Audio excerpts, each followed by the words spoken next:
demografi pendukung para paslon. Secara umum Pak Prabowo Gibran unggul di berbagai kelompok demografi secara umum ya. Tentu dengan proporsi keunggulan yang berbeda-beda.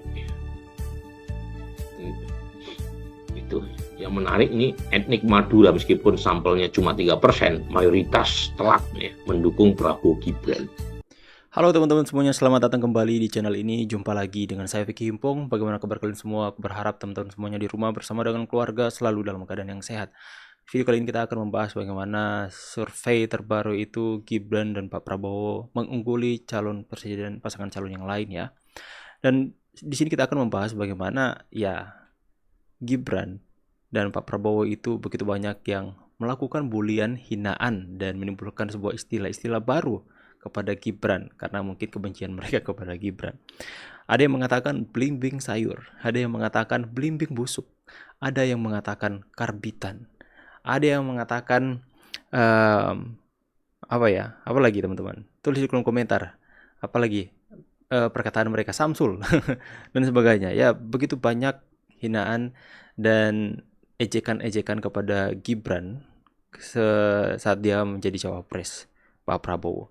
Dan begitu banyak sekali channel-channel yang saya melihat membuat video-video parodi menghina dan mengejek Gibran dan Pak Prabowo. Di sini saya mau menjelaskan bahwa mereka mungkin tidak sadar bahwa cara-cara seperti itu yang dipakai oleh para pendukung Pak Prabowo di 2 kali pilpres sebelumnya dan terbukti 2 kali pun kalah. Cara-cara yang mengatakan cara-cara yang menjelek-jelekan paslon yang lain, cara-cara yang menghina, memfitnah paslon yang lain, itu benar-benar sudah menjadi sebuah patokan atau analisa untuk masyarakat, yang dimana mereka akan memilih orang yang dibully mati-matian. Seperti dulu kan Pak Jokowi dibully habis-habisan oleh para pendukung Pak Prabowo, dan kemudian masyarakat Indonesia akhirnya memilih Pak Jokowi ya, karena ya so pasti bahwa orang yang suka menjelek-jelekan orang lain, para pendukung-pendukung seperti itu pasti akan memiliki karakter yang tidak baik ya. Dan sebaliknya, di sisi Gibran tidak membalas setiap hinaan, cacian, bulian terhadap dia dan Pak Prabowo dengan membalas ejekan, tapi Gibran malah mengajak pendukungnya untuk tidak usah ditanggapi, tidak usah diladenin, mending fokus saja. Jangan terbuai dengan hasil survei yang di atas para calon lainnya, dan tidak usah pedulikan bulian-bulian tersebut. Nah, di sini ya kita bisa melihat ya bahwa masyarakat Indonesia sudah benar-benar pintar dalam melihat. Makanya sangat disayangkan jika ada salah satu para pendukung salah satu capres kemudian memakai hal-hal dan cara-cara seperti itu untuk menyerang, apalagi menimbulkan sebuah candaan, ejekan, bahkan fitnahan, ataupun sebuah kata-kata yang tidak pantas. Ada yang menyebut asu, ada yang menyebut Gibran seperti ini dan seperti itu. Banyak sekali saya melihat bertebaran di media sosial. Dan saya sebagai masyarakat yang melihat hal itu, jadi dulunya saya mendukung salah satu pasangan selain Gibran. Akan tapi melihat Gibran seperti itu, saya malahan jadi simpati dan saya memilih untuk saya mau dukung Gibran dan Pak Prabowo. Seperti itu teman-teman ya. Jadi di sini kalian juga melihat bahwa P3 beralih melakukan manuver mendukung Pak Prabowo dan Gibran juga yang baru-baru yang lagi heboh. Makanya elektabilitas Gibran dan Pak Prabowo semakin hari semakin meningkat, semakin jauh karena itu ya, cara-cara yang dipakai mereka ini nggak bakalan efektif, yaitu menjelekkan salah satu paslon yang lain kemudian menciptakan video-video parodi seperti itu.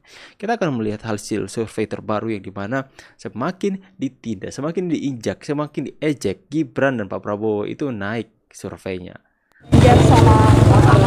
Enggak lah, saya ini cupu aja kok. Cupu. Subscribe Berita Surakarta.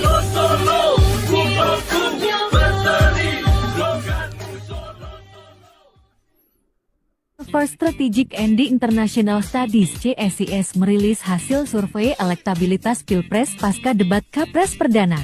Survei dilakukan pada 13 sampai 18 Desember tahun 2023 dengan metode survei multistage random sampling dengan jumlah sampel sebesar 1.300 orang yang tersebar di 34 provinsi Indonesia. Margin of error survei ini sebesar plus minus 2,7% dengan tingkat kepercayaan 95%. Responden diberikan pertanyaan, bila saat ini ibu bapak sedang berada di bilik suara TPS, siapakah yang akan ibu bapak pilih sebagai presiden dan wakil presiden periode tahun 2024 sampai tahun 2029? Hasilnya, Prabowo Gibran unggul dengan 43,7%, disusul Jauh, Anies ya. Muhaimin dengan 26,1% dan Ganjar Mahfud dengan 19,4%. Ada sekitar 6,4% yang merahasiakan jawaban dan yang belum menentukan pilihan. Kemudian 4,5% lainnya memilih tidak menjawab atau tidak tahu. Ini demografi pendukung para paslon. Secara umum Pak Prabowo Gibran unggul di berbagai kelompok demografi secara umum ya. Tentu dengan proporsi keunggulan yang berbeda-beda. Itu yang menarik ini etnik Madura meskipun sampelnya cuma 3%, mayoritas telak ya, mendukung Prabowo Gibran. Tapi di luar itu misalnya etnik Jawa, Prabowo Gibran unggul tetapi tidak signifikan dibanding etnik Jawa yang memilih Ganjar Mahfud. Kelompok usia di bawah 21 tahun, Prabowo Gibran masih unggul, tetapi yang unggulnya lebih telak, terutama dari segmen 22-24 tahun. Ganjar cenderung kompetitif, terutama di kelompok pemilih tua. Mereka yang kuliahan, itu masih banyak yang memilih Pak Prabowo Gibran, 45,8%. Disusul oleh pemilih berpendidikan tinggi yang memilih Mas Anies. Jadi kalau kita cek di sini Pak Prabowo sepanjang 2022 bahkan sampai awal 2023 itu kedodoran Pak Prabowo itu elektabilitasnya. Baru Pak Prabowo menyalip Mas Ganjar pasca insiden Piala Dunia U20 yang gagal. Saya pikir itu cara Tuhan. Mas Ganjar awalnya peringkat pertama terus, tetapi trennya mengalami penurunan. Mas Anies, nah ini sekalian bisa cek tuh ya, itu sempat mendekati elektabilitas Mas Ganjar di pertengahan tahun lalu. Jadi udah lama Mas Anies menyalip Pak Prabowo. Tapi kemudian trennya menurun. Nah, salah satu penjelasannya adalah approval rating Presiden Jokowi yang cenderung naik di sepanjang 2023. Nah, yang menarik, kalau kita lihat tren terutama pasca debat, Cawapres, elektabilitas Mas Anies sedikit turun. Elektabilitas Pak Prabowo Gibran sedikit naik. Sementara elektabilitas Ganjar Mahfud cenderung stagnan. Kemudian ini yang sebelah kanan adalah basis pemilih partai. Pemilih PD Perjuangan relatif solid ke Ganjar, tapi ada 22% pemilih PDIP yang bocor ke Prabowo Gibran. Ya, terpecah. Pemilih Gerindra jauh lebih solid ketimbang basis PDIP. Ya, mereka mendukung Prabowo Gibran.